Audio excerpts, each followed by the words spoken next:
Hello, everyone, and welcome to Full Time, where we take you around the world of soccer, locally, regionally, nationally, and internationally. Full Time is presented by the Game Sports Podcast and powered by 91 Network. You are listening to Season 4, Episode 28 of Full Time. I am your host, Daniel Scarpino. With me is our co host, Gitano Gallo. Before we begin today's show, Full Time is sponsored by Little Caesars Pizza. With their two locations in Sault Ste. Marie, Ontario, you can download and access the Pizza Portal app so you can enjoy a delicious hot and ready pizza from Little Caesars today. We remind our listeners that recordings of Full Time occur weekly or bi-weekly, and uploads to all of our platforms for public viewing and listening occur weekly or bi-weekly as well. Folks, we welcome you to Full Time, where we get to talk about the beautiful game. G, how are you this morning, my friend? I'm doing good. Still a little sore from chasing your shadow for 90 minutes, but outside of that, doing pretty good. How are you doing? I'm doing good, man. And I'm looking forward to today's show because we get to recap some really wonderful things. And in that show, of course, here and now today, we are going to talk about the Euro 2024 final, the Copa America final, as well as the third place match and the summer transfer market. As always, if anyone would like to listen to our previous content, please check us out at Full Time on the Game Sports Podcast and 91 Network. And without further ado, Gitano, and to everyone who has taken the time to tune in here today, let's kick off. We get things going here by looking at the Euro 2024 final, which of course was played between England and Spain. The final that had so much history riding on it, along with the chance for either nation to be crowned champions of Europe, completely and totally excited the soccer world. The final itself saw a relatively cautious first 45 minutes where things were level at 0-0 going into the halftime interval. A lightning quick start to the second half would see Spain go ahead inside of 2 minutes thanks to Nico Williams. After England went to their bench, it was substitute Cole Palmer who would level things up at one apiece in the 73rd minute. England did not carry on with their momentum, but instead found themselves on the back foot, which would eventually lead to a Spain match-winning goal in the 86th minute. Despite a late push from England, it wasn't enough, and Spain, for the fourth time in their history, are crowned Euro champions.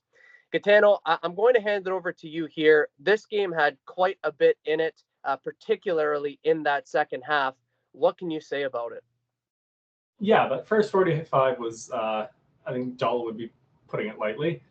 Not a lot really from either team. Like I said, super cautious. Obviously England kind of all tournament weren't really generating anything, and I don't think Spain were taking like too many chances. It almost felt like Spain was like feeling England out, just kind of like getting a vibe for it, and England just kind of were there. That's probably about the best thing you could say for them in that first 45. But yeah, that second half, even with Roger being substituted out through that injury, which I thought was actually going to be a much bigger factor in the game. Turns out it wasn't. Considering he was just, player of the tournament, basically, the metronome behind everything great Spain had been doing. That sub really had, almost no effect. England didn't really take advantage of it. I thought the goal from Nico Williams was perfect. Like, that's just, when you like envision how this Spanish team is playing, that transition, cross, like switch the field, it was just brilliant from them. Really kind of, I think at that point, like set the tone of, okay, like now Spain kind of had their shit figured out. They, kind of knew what England were looking to do, what they weren't looking to do. Honestly, that Cole Palmer goal kind of came out of nowhere. We were joking when it happened, like that was the first time Jude Bellingham played like a one-touch pass like the whole game, and look how great it happened. Great things happened for them. Just felt like England were just slow on the ball, like second to react to everything. Just never really in the game. And it really wasn't until Ozerbayal had scored what turned out to be the winning goal that like England actually looked really good for that last like 6-7 minutes. Like the one thing I noticed, I don't want to say the players abandoned tactics or abandoned their coaching in that, but like one of the big things we talked about early in the tournament was like John Stones wasn't like moving the ball into midfield, progressing into midfield as much. Like almost immediately after that goal, he started making those runs, started dribbling through players, spraying long balls. And it's like, it's just such a shame that it took that situation for this team to actually start like playing well. Because not that they didn't create chances in those last few minutes, but like those were probably their best minutes of the tournament in terms of how they were playing. They were robbed of a goal line clearance by Dani Olmo, which not something, when you talk about the fantastic tournament that he had, that's not kind of the icing on the cake that you would have expected, but that header off the goal line was incredible. And yeah, Spain rightfully winners of Euro 2024. Yeah, it really was a case of that first half, that we were watching it at Tassie, and one of the guys was kind of back and forth, and he was saying, what do you think about the first half? And we all kind of said, I don't know, there really wasn't anything in it, kind of dull, kind of boring. But then the second half, it completely went the other way, and Spain were phenomenal on the ball. They were counter pressing, and then to your point, England just kind of doing what they've been doing all tournament, just kind of hanging around. And then those final moments, they made that huge push and looked probably like they should have looked England the rest of the tournament. And then that goal line clearance to sort of cap it off. So the game itself, again, the mere fact that most of the entertainment was in the second half, regardless, it was still a championship, a final that we'll definitely remember. And Gitano, let's talk a little bit about the champions, Spain. This, for me, in my personal opinion, this was a team, a group of players who were truly united together. And like you said, and like we've been saying all these episodes, the best team at the tournament. They won all 7 of their games. They played the best football. And clearly in the final of the 2 teams, they were the best one. And before anybody might say that Spain is always comprised of a team full of superstars from Real Madrid and Barcelona, I'm going to throw this one out there. There's only 2 players in that starting 11 that played for Real Madrid or Barcelona. So you had Dani Carvajal and Lamine Yamal, sorry. And, you had a plethora of players coming from other places, the likes of Athletic Bilbao, Real Sociedad, Villarreal, Real Betis, Sevilla, and there were other clubs as well. So it kind of just goes to show, I guess, in my opinion, that you don't need all the biggest superstars from the 2 biggest clubs all the time to make a national team click. It really comes down to a collective group of people who have a clear identity, a style of play, a philosophy that they adhere to. And I think that's a huge credit to Spain's coaching staff as well, and the entire setup at the national level for Spain. So, Gitano, I'm going to pass it over to you here, and I'm looking forward to hearing what your thoughts are on what Spain did, not just in the final, of course, but the entire tournament. Yeah, not only were they the best team in the tournament, played the best football in the tournament, but they beat basically all of the best teams in this tournament. England, France, Germany, Italy, Croatia, you just can't have a more kind of deserving, champion than that, having basically played and beaten pretty comfortably, the majority of the best teams in the tournament. Obviously, don't play everyone in the tournament, but I look at the Spain team, and if they had played a Portugal, if they had played, kind of any of these other great teams like the Netherlands, they would have beat them. They were that good. And yeah, to your point about kind of the composition of the squad, having a guy like Fabian Ruiz, who has maybe not had the best year. He's out of PSG, right? If I'm remembering correctly. He's just kind of not a nothing player in that squad, but he's not the main man there. And then he drops a tournament like that, like Dani Olmo out at RB Leipzig, who is probably their main man, but they aren't the biggest team in Germany, has a tournament like that. But it's just incredible. And I mean, I don't think you're ever going to replicate that kind of golden generation where it's basically the Barcelona starting 11, for Spain. But yeah, just I think a lot of countries, specifically England, should maybe take a look at that model and say, hey, this is the end goal. This is the end game for us. This is what we need to be doing. But yeah, I just phenomenal from Spain. It kind of makes me feel slightly better about because I was a little too young to see that golden generation early. I really only remember the last Euros of it, the 2012 one. So it's not that it's anything close to that generation, but to see a Spanish team dominate, it's okay. This is how that generation looked, for them, and what I kind of missed out on. So I thought it was fantastic. Yeah, they were sensational all tournament, and they were pleasing on the eye. And obviously, you made a really good point about being on the side of the draw they were on. They had to beat all the best teams essentially to go through. So very fitting that they are champions of Europe. And when we look at England, we have a team here full of talented players, a mix of both young players, but also players with vast experience at international level. And they did have, however, I would say, probably one of the more bizarre tournaments that we've seen in recent memory in regards to a team that, reached a final. to start, they had to scrape their way through the group stage. They barely got past Serbia, if we remember, in that first game, the 1-0. And then they picked up draws against Denmark and Slovenia. And then they go to the knockout round, and they have to save themselves with seconds left to play against Slovakia in the round of 16 with a bicycle kick to send it to extra time, and then winning it there. And then it's Bukayo Saka who saves England in the quarterfinals by tying the game against Switzerland. And then they have to win it on penalty kicks. And then in the semifinal, they're down 1-0 early, and then they need a 91st minute goal coming off the bench from Ollie Watkins to send them to the final. So, there was a lot of hope for this England team, a lot of promise in terms of the type of football that they could have played and the results that they should have won in a different manner. But apart from maybe their luck running out in that final because they got found out by a much better team, what can be said for England this tournament and specifically in this final?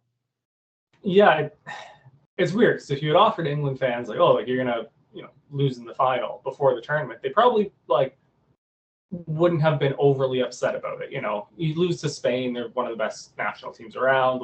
It's not really a terrible situation if you're gonna kind of take emotion and kind of feel out of it. Just losing major final to Spain is not the end of the world.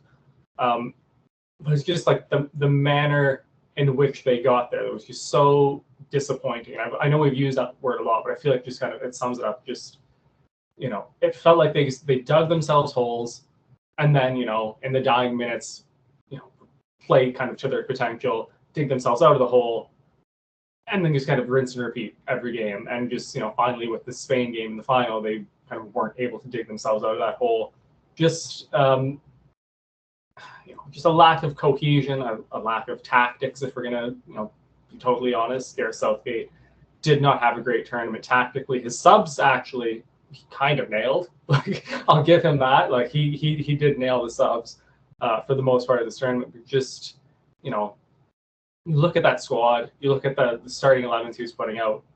The potential for them to play so much better was there, and they just didn't. And like I said, in those last 5 minutes of the final, when the players kind of actually started doing the things that make them great, they looked really, really good. Will forever be confused why they weren't doing that, from the opening kickoff of this tournament. But yeah, overall, again, it's weird to say losing the final is a disappointing tournament. Second final in a row. It's a pretty young-ish squad. A couple of players are going to age out, but it should be a kind of a good building block for them. But they'll look back on it definitely as a missed opportunity.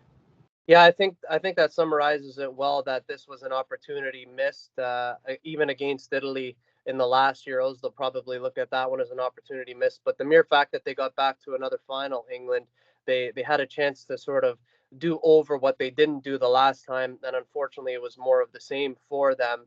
And to your point about Gareth Southgate, now he has left England, so the search for a new manager at international level for England is good and well on. So we don't necessarily know who's going to be the next manager there. The FA have come out and said that they're not limiting their search to just England managers or English managers, that they are willing to go foreign if need be. So who knows what's going to happen with England moving forward. They do have a plethora of young talent coming through, so you'd imagine that they will be there in years to come.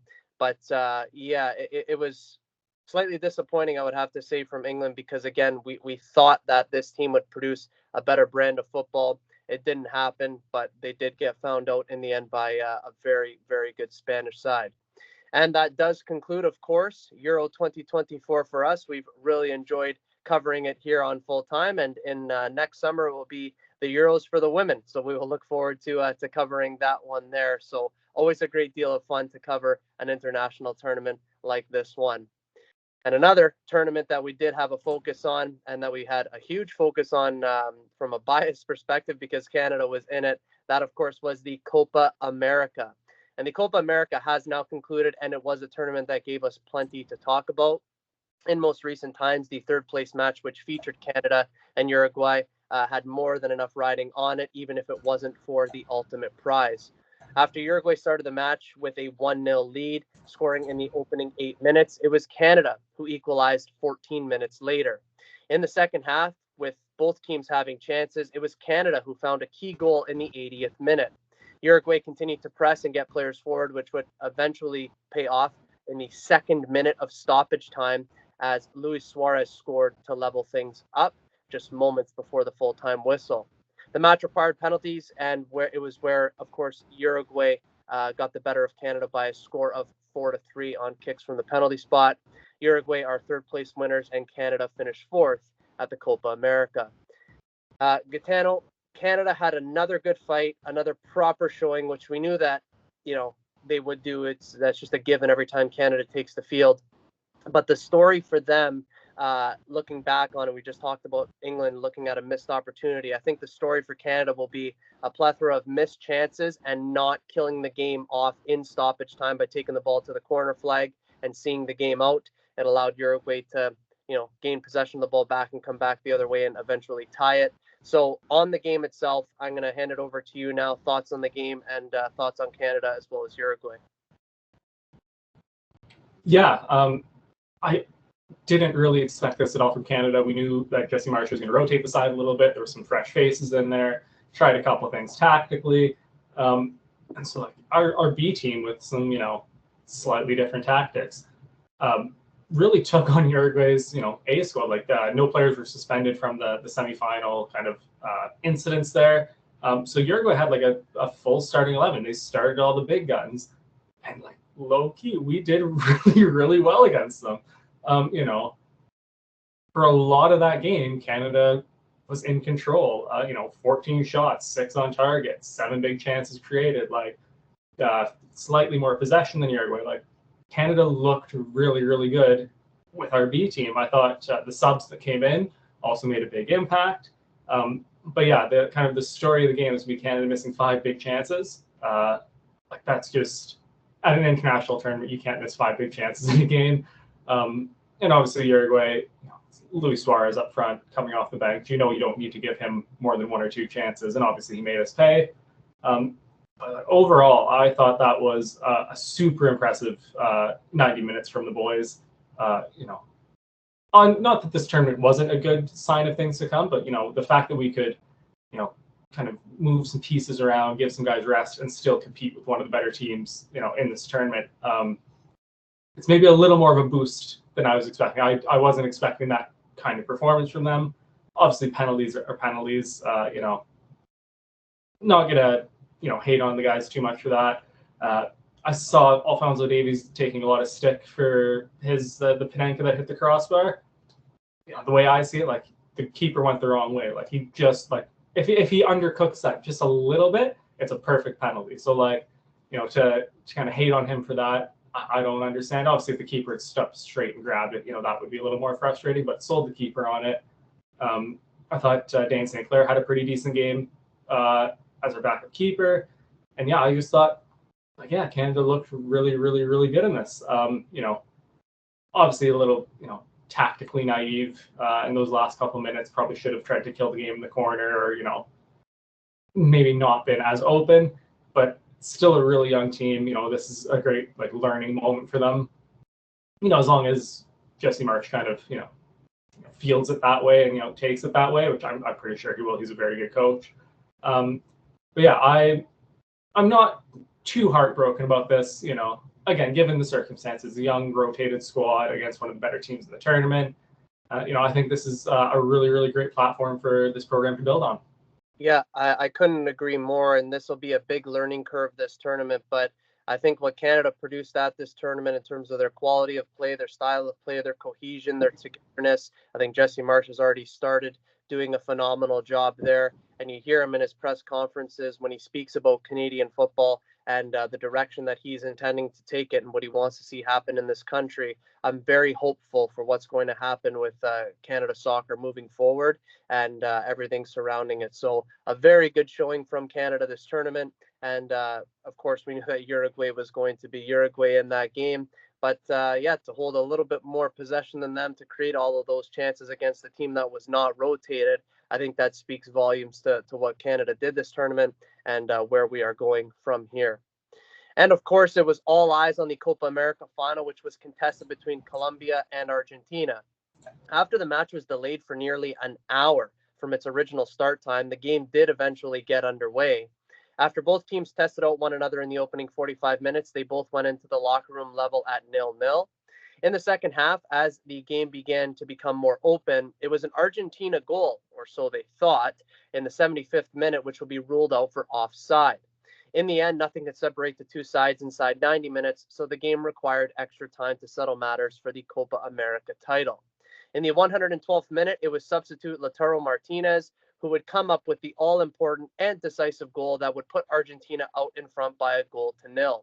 In the end, that is all that was needed as Argentina go on to win the Copa America trophy, their 16th in their history. Gitano, Argentina get it done, and Colombia put up one heck of a battle. Just first on this game alone, what are your thoughts?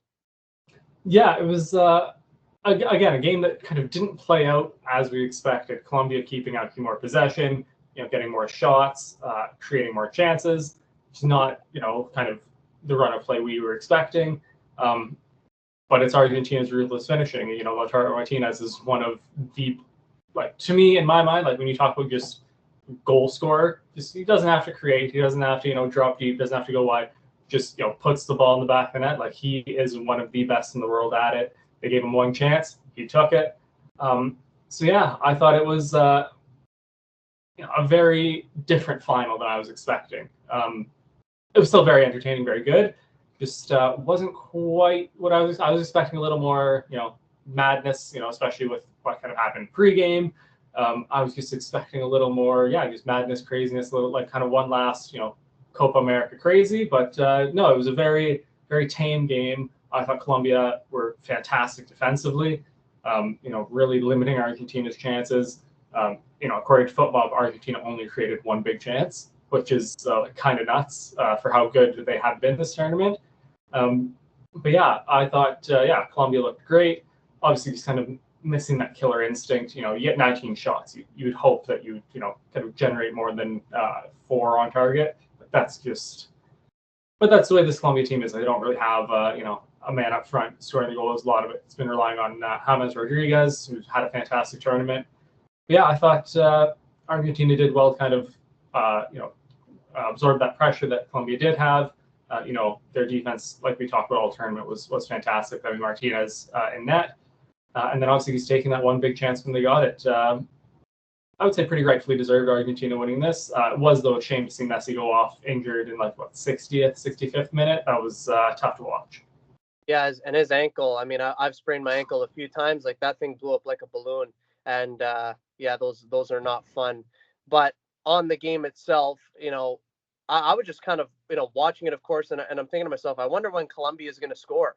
That just kind of kept crossing my mind because they were creating all these half decent chances. But when you're up against a team like Argentina, they really didn't look too bothered. They knew that at some point they were going to get their chance. And with a team like Argentina, sometimes you only need that one chance and they will find the back of the net because they've been there, done that. That's their 3rd trophy in a row now. And of course, specifically when we're talking about Argentina, this is the 16th time, as we said, that they've won this specific trophy. They did have a fantastic tournament, to say the very least. Maybe they didn't have the most outstanding final, but we talk about it on Full Time all the time. And, this being a player, I do too. And obviously coaching, more times than not, you actually don't play your best game. And, whether you're playing, whether you're coaching a team that is playing, you typically don't.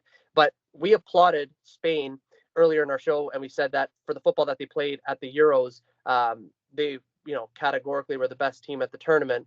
But G, for this Argentina team, can we say, even though it's a different competition, could we say that they were the best team at the tournament here as well? It's tough. I want to, throw a bit of bias in there. It's Canada looked really, really good. Gave Argentina 2 really good runs for their money. Took Uruguay, all the way.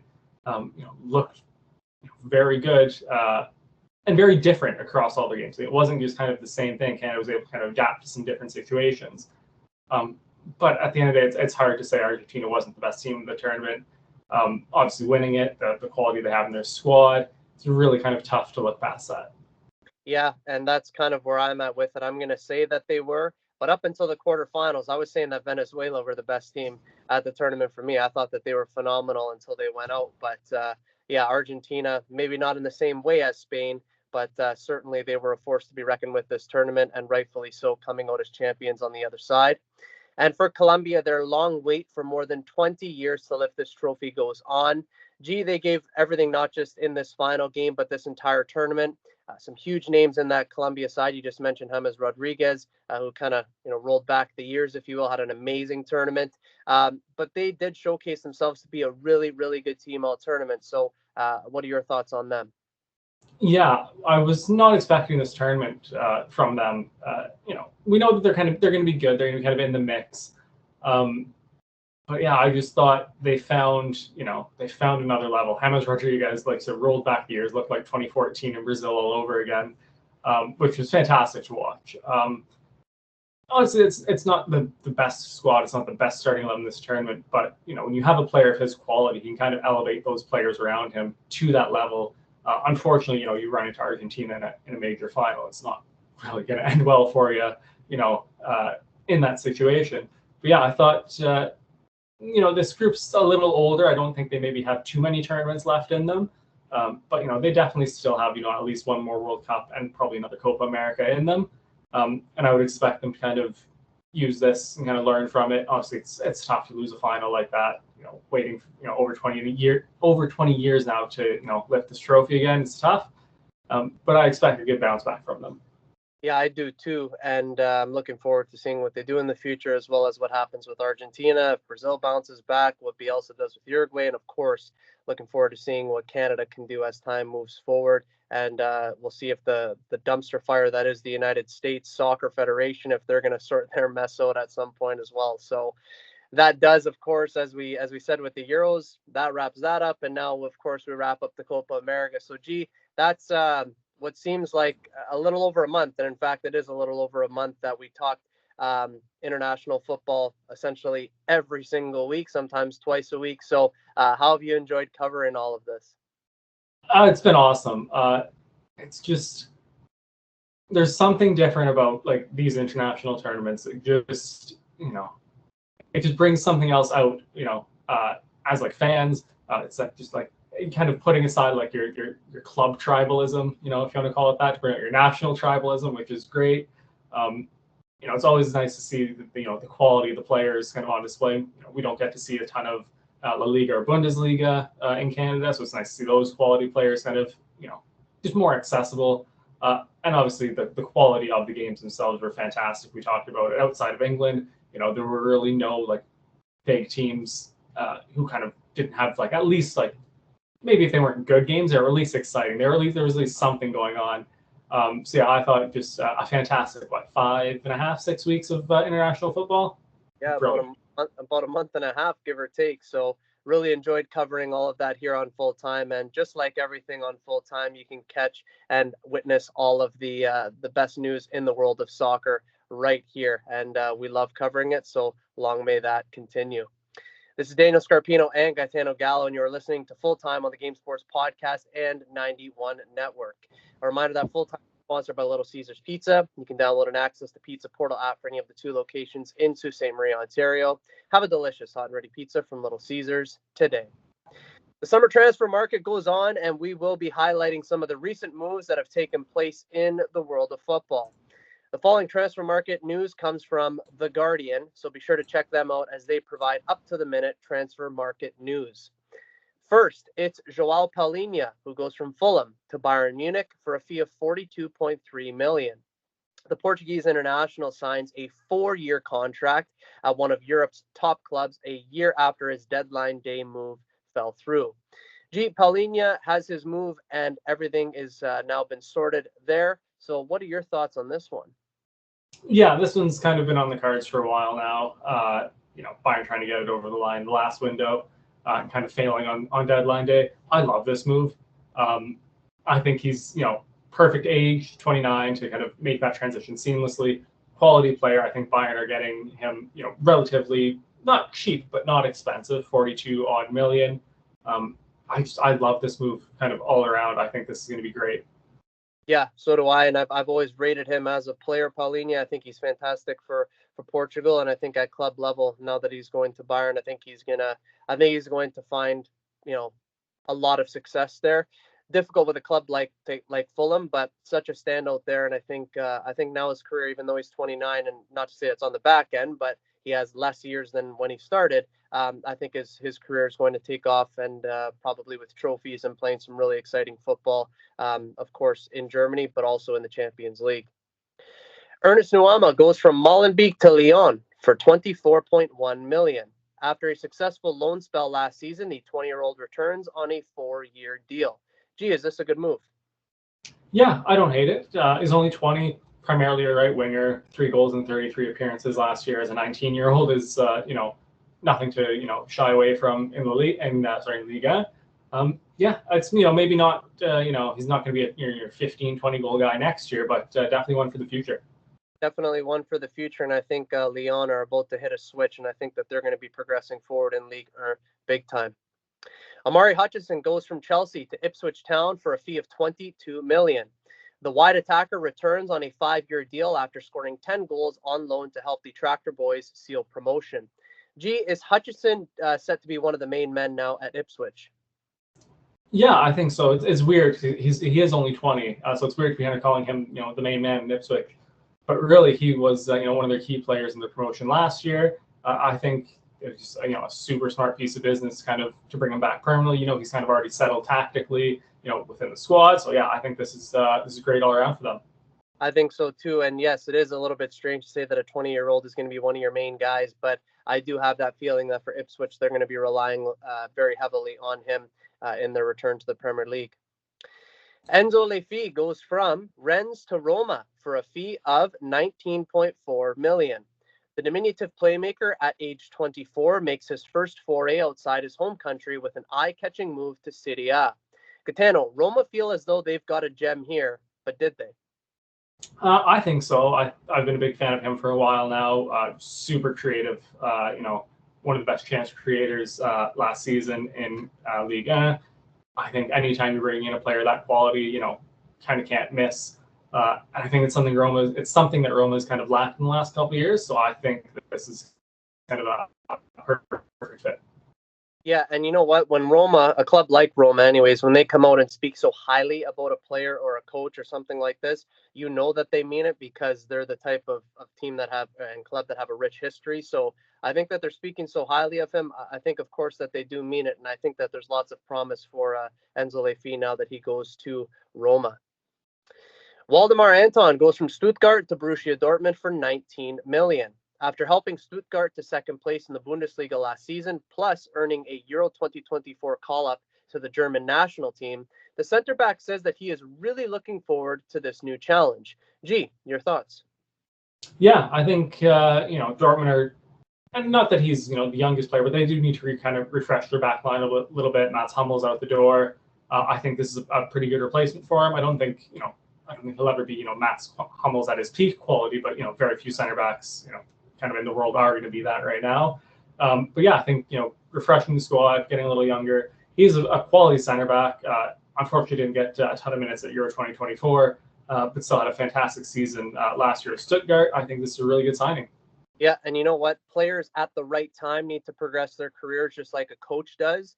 And I think Roberto De Zerbi is, from a coaching point of view, I think that he's someone who you kind of see he's taking the steps to really progress his career. And I think as a player too, you have to try and pick the right moments to, go to a big club and try and test yourself and welcome that new challenge, as Anton did say. And I think right now is a good moment for him to do that. And I think that he is going to be well positioned to have a lot of success there, and then in the future at international level.